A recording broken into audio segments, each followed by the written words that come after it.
Hello students, study with classes में आपका स्वागत है। तो गाइस, अगर आप हमारे चैनल पर नए हैं तो चैनल को कर लेना सब्सक्राइब, क्योंकि हम ऐसी वीडियो लाते रहते हैं। तो गाइस, इस वीडियो में हम चैप्टर नंबर 8 विद्युत धारा का ऊष्मीय प्रभाव, ठीक है, चैप्टर का नाम है। और इससे पहले हमने 7 चैप्टरों की वीडियो डाल दी है। अगर आपने नहीं देखी हो तो देख लेना, आई बटन में लिंक है, लिंक आपको डिस्क्रिप्शन बॉक्स में भी मिल जाएगा, ठीक है। तो स्टार्ट करते हैं। विद्युत ऊर्जा। किसी चालक में विद्युत आवेश के प्रवाहित होने से जो ऊर्जा व्यय होती है उसे विद्युत ऊर्जा कहते हैं। विभवांतर की परिभाषा के अनुसार एक कुलनाम आवेश में 1 वोल्ट विभवांतर पर किसी चालक के एक सिरे से दूसरे सिरे तक ले जाने में 1 जूल का कार्य करना पड़ता है अथवा 1 जूल ऊर्जा व्यय होती है। अतः यदि किसी चालक के सिरों के बीच विभवांतर V वोल्ट हो तो Q कुलनाम आवेश के चालक के एक सिरे से दूसरे सिरे तक ले जाने में V गुणा Q जूल कार्य करना पड़ेगा अथवा V गुणा Q जूल ऊर्जा व्यय होगी। इस प्रकार किए गए कार्य अथवा व्यय विद्युत ऊर्जा। ये जो सूत्र आपको दिया गया है ये आपको याद कर लेना है, ठीक है। W बराबर V गुणा Q जूल, ठीक है। आगे चलते हैं। नेक्स्ट टॉपिक है विद्युत ऊर्जा का ऊष्मीय प्रभाव। जब किसी तार में विद्युत धारा प्रवाहित की जाती है तो वह गर्म हो जाती है। इस विद्युत धारा का ऊष्मीय प्रभाव कहते हैं। वास्तव में तार के भीतर विद्यमान मुक्त इलेक्ट्रॉन में गतिशील हो जाने को ही विद्युत धारा कहते हैं। इस इलेक्ट्रॉन तार में चलते हैं तो वे तार के परमाणु से बार बार टकराते हैं तथा अपनी गतिज ऊर्जा का कुछ भाग उन्हें देते रहते हैं। इससे तार में परमाणु की अनियमित ऊष्मीय गति बढ़ जाती है अतः तार का ताप बढ़ जाता है। इस प्रकार विद्युत ऊर्जा इलेक्ट्रॉन की गतिज ऊर्जा ऊष्मा ऊर्जा में बदल जाती है, ठीक है। आगे चलते हैं नेक्स्ट टॉपिक पर। नेक्स्ट टॉपिक है विद्युत ऊर्जा की माप। किलोवाट घंटा। व्यापारिक कार्यों में तथा मकानों में व्यय होने वाली बिजली का मूल्य विद्युत ऊर्जा के आधार पर निकाला जाता है, न कि विद्युत शक्ति के आधार पर।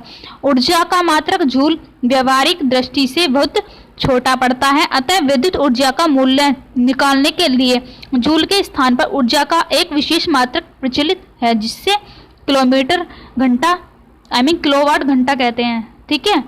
What of bread unit BTU कहते हैं। साधारण बोलचाल में इसे केवल यूनिट कहते हैं, ठीक है। नेक्स्ट टॉपिक है विद्युत धारा का ऊष्मीय प्रभाव पर आधारित उपकरण। विद्युत बल्ब विद्युत धारा के ऊष्मीय प्रभाव पर आधारित है। जब इसके तंतु में धारा प्रवाहित होती है तो वह गर्म हो जाती है। इस प्रकार में तंतु का ताप 1500 डिग्री C से 2500 डिग्री C तक बढ़ जाता है तथा वह प्रकाश देने लगता है। इसमें रचना दी गई है। विद्युत बल्ब कांच के एक खोखले गोला होता है। चित्र 1, जिसके अंदर की वायु निकालकर निर्वृत्त उत्पन्न कर देती है। बल्ब के ऊपरी भाग पर पीतल की एक टोपी चढ़ी रहती है, जिससे दोनों ओर 2 पिनें लगी होती हैं। टोपी के मुंह को चपड़ा भर कर सील बंद कर देते हैं। चपड़े में जस्ते के 2 टाँके लगे होते हैं। टाँके का संबंध 2 मोटे तारों से होता है। ये तार एक कांच की नली में होकर बल्ब के अंदर इस प्रकार ले जाते हैं कि आपस में एक दूसरे को स्पर्श न करें। इनके भीतरी सिरे के बीच टंगस्टन का एक बारीक तार जुड़ा होता है, जिसे तंतु कहते हैं, ठीक है। ये जो चित्र आपको बल्ब का दिया हुआ है ये आपको तैयार कर लेना है, ठीक है, समझने के लिए। नेक्स्ट टॉपिक है बल्ब में निष्कर्ष गैस भरना। साधारण व कम सामर्थ्य के बल्बों में निम्नवत होता है, परंतु ऊंची सामर्थ्य के बल्बों में कोई निष्कर्ष गैस जैसे नाइट्रोजन अथवा अग्नि भरी होती है। इससे तंतु का वाष्पीकरण नहीं होता तथा लैंप की दक्षता बढ़ जाती है। विद्युत बल्ब में से वायु को निकाल देना आवश्यक है, अन्यथा तनु गैस गर्म होने पर वायु की ऑक्सीजन से संयोग कार्य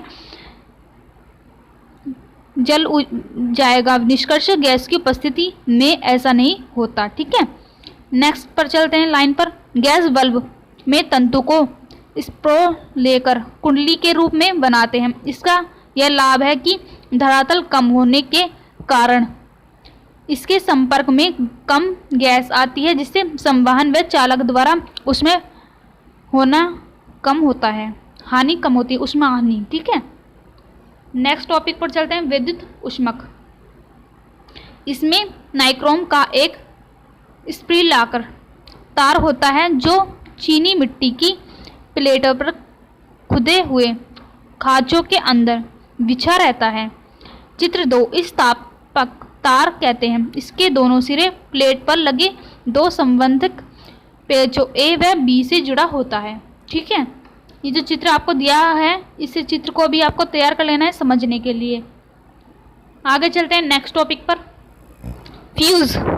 जब कभी घरों में बिजली की डोरी के दोनों तार जहां पर उनका प्लास्टिक उतर गया है हो एक दूसरे से छू जाते हैं अथवा बिजली के बहुत सारे उपकरण एक साथ चालू कर दिए जाते हैं तथा परिपथ का विद्युत प्रतिरोध कम गिर जाता है तथा परिपथ में एक अधिक धारा बहती है, इससे इतनी अधिक ऊष्मा उत्पन्न होती है कि परिपथ के तारों में आग लग सकती है। ठीक है, ये जो चित्र आपको दिया हुआ है ये समझने के तौर पर दिया गया है। ठीक है, आगे चलते हैं।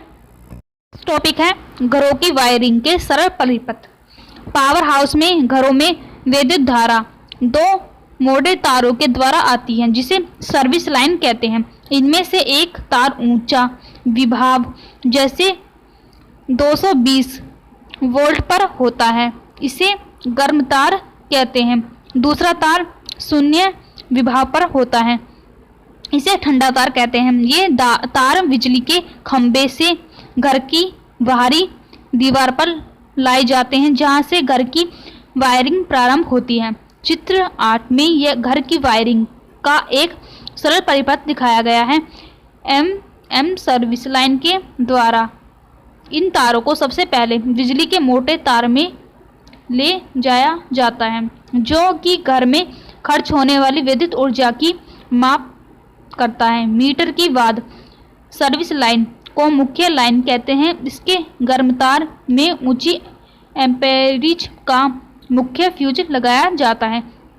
तत्पश्चात दोनों तारों को मुख्य स्विच से जोड़ दिया जाता है। इस स्विच के द्वारा पूरे घर में जाने वाली विद्युत धारा को एक साथ चालू किया जा सकता है अथवा एक साथ रोका जा सकता है। मुख्य स्विच से दोनों तारों को वितरण बॉक्स में ले जाया जाता है। इस बॉक्स में धातु की दो मोटी छड़ें डीडी जड़ी रहती हैं जिनसे मुख्य लाइन के दोनों तारों को जोड़ दिया जाता है। वितरण बॉक्स। अब इन छड़ों से कई ब्रॉच लाइनें ली जाती हैं जो कि घर में अलग अलग भागों में अथवा अलग अलग मंजिलों में ले जाई जाती हैं। प्रत्येक ब्रॉच लाइन के गर्म तार में फ्यूज एफ लगाया जाता है। इस प्रकार एक ही घर में बिजली के कई परिपथ बना लिए जाते हैं। चित्र में 3 ब्रॉच लाइन 1, 2, 3 दिखाई गई हैं जिनमें से एक ब्रॉच लाइन में कुछ बल्ब व पंखे परस्पर समांतर क्रम में जोड़ दिए जाते हैं। प्रत्येक बल्ब में पंखे व का अपना अपना अलग स्विच होता है जो कि सदैव गर्म तार में लगाया जाता है। इस ब्रॉच की वायरिंग के लिए तार तथा फ्यूज ऐसे लगाए जाते हैं कि सारे बल्ब व पंखे एक साथ चालू कर दिए जाएं तो इनमें जाने वाली समस्त धारा से तार बहुत अधिक गर्म न हो तथा फ्यूज तार न पिघले। यदि किसी कमरे में हीटर, इस्त्री इत्यादि जोड़ने के लिए पावर सर्किट लगाने हो तो इसके लिए वितरण बॉक्स से दूसरी ब्रॉच लाई जाती है। इस लाइन में बल्ब व पंखे वाली लाइन की अपेक्षा मोटे तार तथा मोटा फ्यूज लगाया जाता है क्योंकि हीटर कहीं अधिक धारा लेता है। मुख्य लाइन की वायरिंग में तार तथा फ्यूज सबसे अधिक मोटे लगाए जाते हैं क्योंकि सभी ब्रॉच लाइन में जाने वाली धाराएं मुख्य लाइन से ही होकर जाती हैं। ठीक है, ये जो चित्र आपको दिख रहा है ये आपको समझाने के लिए दिया गया है यहाँ पे, तो आप इसे एक बार समझना है आपको। ठीक है, और इसे बनाने की भी कोशिश करना, जितना अच्छा आप बनाओगे उतना ही आपको समझ में आएगा। ठीक है, आगे नेक्स्ट टॉपिक है विद्युत ऊर्जा की माप। जूल, वाट घंटा, 1 वाट घंटा 3600 जूल। किलोवाट घंटा, 1 किलोवाट घंटा अथवा 1 यूनिट विद्युत ऊर्जा की वह मात्रा है जो कि किसी परिपथ में 1 घंटे में व्यय होती है, जो कि परिपथ में 1 किलोवाट की विद्युत शक्ति हो। 1 किलोवाट घंटा बराबर 1 किलोवाट गुणा 1 घंटा 36 गुणा 10 डिग्री वाट। घरेलू परिपथ में विभिन्न उपकरण समांतर क्रम में लगाते हैं। घरेलू परिपथ की शॉर्ट सर्किट या ओवरलोडिंग से सुरक्षा करने के लिए फ्यूज को मुख्य परिपथ में लगाते हैं। फ्यूज को परिपथ की श्रेणी क्रम में गर्म तार में लगाते हैं। फ्यूज तांबा, टीन तथा शीशे की मिश्र धातु का बना कम गलनांक तथा अधिक प्रतिरोध का तार होता है। स्विच को गर्म लाइन वायर तार में लगाते हैं। ठीक है, तो गाइज यही थे कुछ इंपॉर्टेंट क्वेश्चन जो मैंने आपको बता दिए हैं, जो मैंने टॉपिक आपको बताए हैं उनको अच्छे से तैयार कर लेना है। ठीक है, तो गाइज अगर आपको ये वीडियो अच्छी लगी तो वीडियो को कर देने की लाइक, और चैनल पर नए हो तो चैनल को कर लेना सब्सक्राइब। ठीक है, अगर आप हमें इंस्टाग्राम पर फॉलो करना चाहते हैं, लिंक डिस्क्रिप्शन बॉक्स में दिया हुआ है, और इससे पहले की वीडियो का भी। ठीक है, तो मिलते हैं नेक्स्ट वीडियो में। Thank you.